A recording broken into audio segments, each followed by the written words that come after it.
Have you ever regretted acting a certain way in front of other people? Maybe laughing at something that maybe you did not think was actually funny, but you laughed along so that you could get along.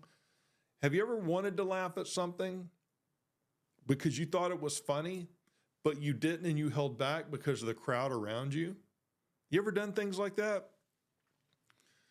You ever wish that you would have had the courage to laugh at the joke or to not laugh at the joke or to say what you really wanted to say, but in a respectful manner? You wanted to make sure that you communicated yourself so that you weren't misunderstood.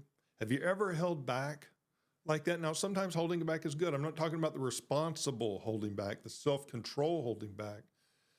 I'm talking about not being who you genuinely are. You ever wish that you were, man, just you all the time, everywhere? Man, me too. And I've failed at this. I pretended to be somebody I wasn't for years. So I'm not sitting here just throwing rocks at you. Look, I've been that phony. I've been the guy that pretended. I've been that. You know, I've always wanted to be the free guy, and now I am, but there's a road. Listen, it's normal to feel that way. It's normal to want to be the authentic you. And it's also normal to have that pulling on the inside of you that says, don't be the real you, because if people found out who you really are deep inside, they're not going to like you. Okay? And those are normal feelings.